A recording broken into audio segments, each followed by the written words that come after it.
यहाँ एलजी भाजपा का एक पॉलिटिकल नेता था, वो वहाँ हार गया, वो यूपी में, यहाँ का वो एलजी बन गया। उसको 22 श्रेणी की किसने दी थी सिक्योरिटी?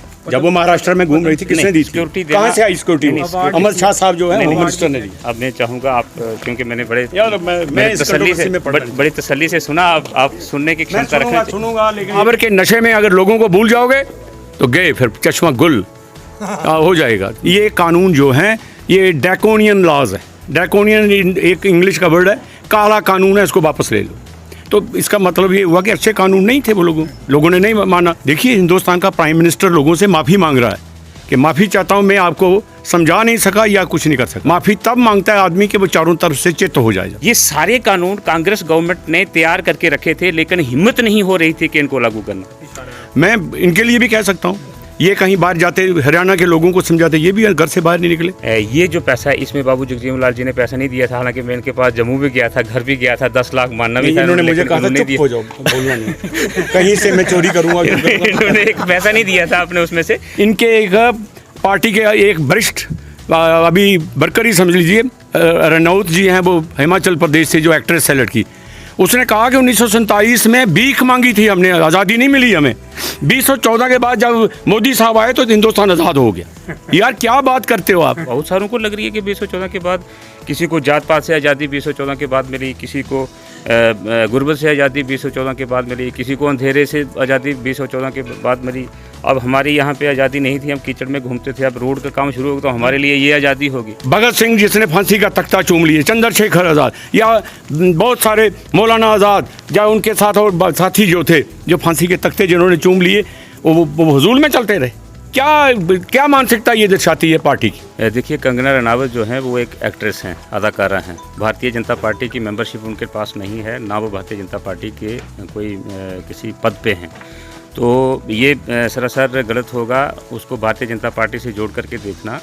हिंदुस्तान में 136 करोड़ दुनिया रहती है, यहाँ पे हम 100 आदमी हैं, हमारी अलग अलग राय, अलग अलग विचारधारा है, अलग अलग सोच है। वो कह रही है कि आज़ादी जो है उसको आज़ादी लग रही होगी कि 2014 के बाद हो, तो बहुत सारों को लग रही है कि 2014 के बाद किसी को जात पात से आज़ादी 2014 के बाद मिली, किसी को गुर्बत से आज़ादी 2014 के बाद मिली, किसी को अंधेरे से आज़ादी 2014 के बाद मिली।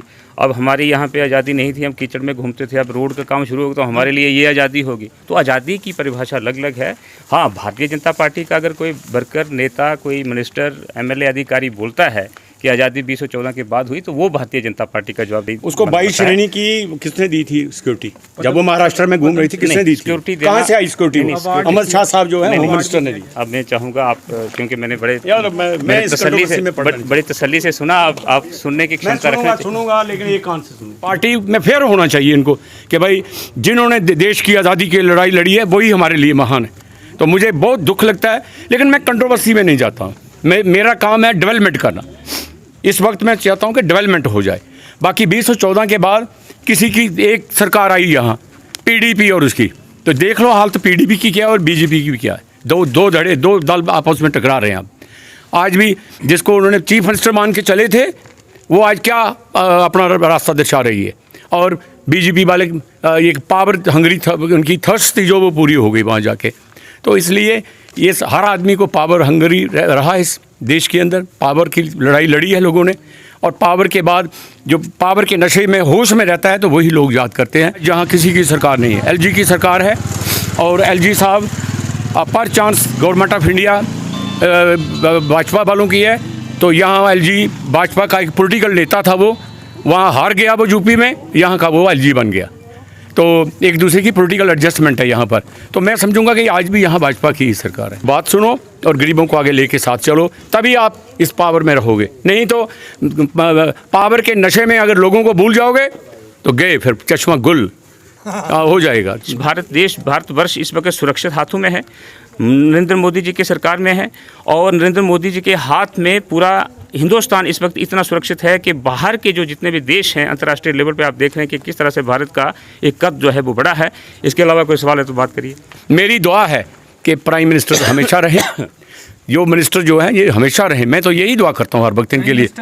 नरेंद्र मोदी रहे, मुझे क्या एतराज़ है, मैंने तो बनना नहीं है, मैं तो वहाँ बात पहुँच नहीं सकता कभी। यहाँ पर भाजपा की मेरे लिए राहुल गांधी बने या नरेंद्र मोदी रहे, कोई बात नहीं, जो दो में से एक ने बनना है। यहाँ भाजपा नहीं इधर आनी। चीफ मिनिस्टर यहाँ भाजपा कभी नहीं आएगी, कभी नहीं आएगी, कभी नहीं आएगी। केंद्र में आती रहेगी। केंद्र में आएगी तो उसका मुकाबला करेंगे, केंद्र में आएगी मुकाबला करेंगे, यहाँ एनसी की सरकार आएगी और आने वाली है। बहुत बहुत शुक्रिया। ये कानून जो हैं ये ड्रैकोनियन लॉज है, ड्रैकोनियन एक इंग्लिश का वर्ड है, काला कानून है, इसको वापस ले लो। तो इसका मतलब ये हुआ कि अच्छे कानून नहीं थे, वो लोगों ने नहीं माना। देखिए हिंदुस्तान का प्राइम मिनिस्टर लोगों से माफ़ी मांग रहा है कि माफ़ी चाहता हूँ, मैं आपको समझा नहीं सका या कुछ नहीं कर सका। इसके लिए मैं इतना प्राइम मिनिस्टर को दोषी नहीं मानता हूँ, उतना ये लोग जो उनके साथ काम करने वाले लोग हैं, कहीं भी किसी फील्ड में वो बैठे हैं। मैं इनके लिए भी कह सकता हूँ, ये कहीं बाहर जाते हरियाणा के लोगों को समझाते, ये भी घर से बाहर नहीं निकले। हरियाणा वाले चीफ मिनिस्टर नहीं समझा सका लोगों को, यूपी का चीफ मिनिस्टर जो आज वोट मांगने की कगार पे है वो नहीं लोगों को समझा सका, और मजबूरन प्राइम मिनिस्टर को माफ़ी मांगी है उसने।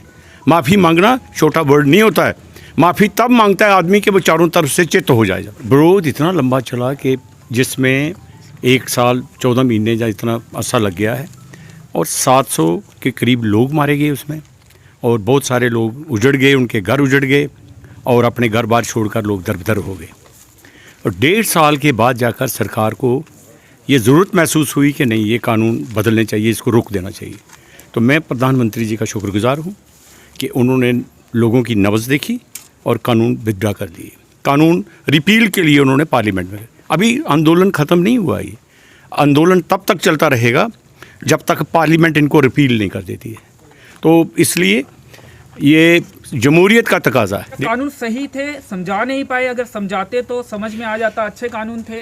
कल भी आपकी बात में कंट्रोडिक्शन देखने को मिल रही थी। देखिए मैं ये समझता हूँ कि देखिए मैं इसको शुफा बुझा के नहीं कहूँगा। कानून पर आरोप प्रतिरोप एक दूसरे पर लगाएं तो अच्छा नहीं लगता है।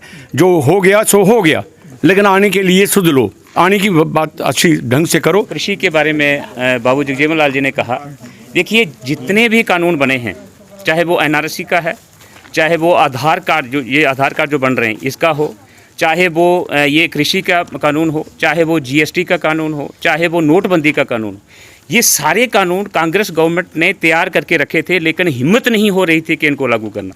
आप जाइए, कृषि कानून एमएसपी की और ये कृषि कानून जितने आज लाए हैं भारतीय जनता पार्टी ने, नरेंद्र मोदी की सरकार ने, ये कांग्रेस की सरकार ने पहले के बना करके रखे हुए थे, लेकिन हिम्मत नहीं हो रही थी किस तरह से लागू किया जाए। आप मुझे बताइए कि एक जो गरीब किसान आलू पैदा करता है, आलू वो धड़ियों के हिसाब से बेचता है, और धड़ी में 2 क्विंटल भी हो सकते हैं, 3 क्विंटल भी हो सकते हैं, 5 क्विंटल भी हो सकते हैं, उसको किलो के हिसाब से रेट नहीं दिया जाता है। कमा कौन रहा है? बिचौलिया कमा रहा है। उसको 1 रुपया 2 रुपये, अगर 2 रुपये या 4 रुपये किलो से ज़्यादा अगर उसको किसान को रेट मिल रहा है तो आप बताइए। और उपभोक्ता जो है, हम जो खा रहे हैं, हम 40 रुपये किलो 30 रुपये किलो आलू खा रहे हैं। तो बीच का जो 38 नहीं, सुनिए बीच में जो 28 30 35 रुपये कमा रहा है, ये कानून जो था उनको ख़त्म करने का कानून था कि बीच में जितने भी बिचौलियाँ हैं ये ख़त्म किए जाएं। एक पूरा जो जितना भी मसौदा था वो पब्लिक डोमेन में रखा। किसान कहाँ के, आप मुझे बताइए। यूपी के थोड़े सारे किसान और पंजाब के किसान, क्या हिंदुस्तान में सिर्फ यही 2 स्टेटें हैं? यूपी के सभी डिस्ट्रिक्ट के उसमें नहीं थे, एक पंजाब के जो थे। और पंजाब की अभी आपको पता चलेगा कि ये कानून जो वापस क्यों लिए हैं इसका। और मोदी जी ने जब कानून वापस लेते वक्त 2 चीज़ें कही हैं, अगर आपने ध्यान से उनका जो उस वक्त का जो वक्तव्य था वो सुना होगा। उन्होंने एक सिक्योरिटी के लिहाज से बोला है, और दूसरा उन्होंने कहा है कि एक धड़ा जो किसानों का उनको मैं समझाने में नाकाम रहा हूँ। मुझे बताइए आप कि 1975 में भी प्रधानमंत्री थे जिन्होंने ज़बरदस्ती पूरे हिंदुस्तान का जितना भी विपक्ष था, जितने भी अपोजिशन लीडर थे, सभी को बंद कर दिया था अंदर। वो भी प्रधानमंत्री थे, वो भी प्रधानमंत्री थे। और आज सुनिए, और आज आप देखिए, नहीं एक मिनट मेरी बात सुनिए। आज अगर प्रधानमंत्री जो है वो कानून वापस ले रहा है और ये माफ़ी मांग रहा है कि मैं समझाने में असमर्थ रहा हूँ, उसमें कौन सी बड़ी बात है? वो माफ़ करने वाला, माफ़ी मांगने वाला तो सबसे बड़ा होता है। ये तो भगवान और उस ईश्वर अल्लाह के गुण हैं। उसमें अगर नरेंद्र मोदी में ये गुण है तो इसमें कौन सी बड़ी बात है? मैं इसको देखता हूँ कि ना किसी की जीत हुई, ना किसी की हार हुई। अगर जीत हुई है तो लोकतंत्र की जीत हुई है, या अगर ये मुट्ठी बात भर सही। लोग जो हैं ये बात वो भी अगर प्रोटेस्ट कर रहे हैं और निरंतर प्रोटेस्ट कर रहे हैं, मुझे बताइए कौन सा तरीका है प्रोटेस्ट करने का? ये रोड है, यहाँ पे अगर मैं पक्का मकान बना करके यहाँ पे बैठ जाऊँ, ये प्रोटेस्ट का कोई तरीका है? लेकिन कभी आपने देखा कि कोई किसी किस्म की फोर्स इस्तेमाल की गई उनके ऊपर? कभी नहीं। और पीसफुल खालिस्तानी प्रोटेस्ट तक के कहा गया, आड़ खालिस्तानी में तक कहा गया और ये उनकी माफी वहाँ भी मांगी पे गई। सड़कें जो हैं जाम करके कितनी असुविधा लोगों को हुई। क्या? जो किसान होता है ना, किसान 1 साल तक रोड पे पक्के मकान बना के एसी लगा के वहाँ पे नहीं बैठ सकता, और लंगर चल रहे हों जिसमें खाने पीने के सब ऐशो आराम के सामान पड़े हों, ये किसान। इसके पीछे बहुत सारी ताकतें थी, इसके पीछे देश की ताकतें तो थी, विदेश की भी ताकतें थी, उसी का में प्रधानमंत्री ने माफी सिक्योरिटी किनसे मांगी? में उन माफ़ी ताकतों से विदेश माफ़ी उन्होंने जो हमारे किसान जो नहीं समझे उनसे मांगी, और देश से समझी कि इन कानूनों का जो लाभ होना था हमारे देश के किसानों को होना था, देश के लोगों को होना था, वो नहीं कर सका, मैं नहीं समझा सका, उसके लिए उन्होंने माफ़ी मांगी है।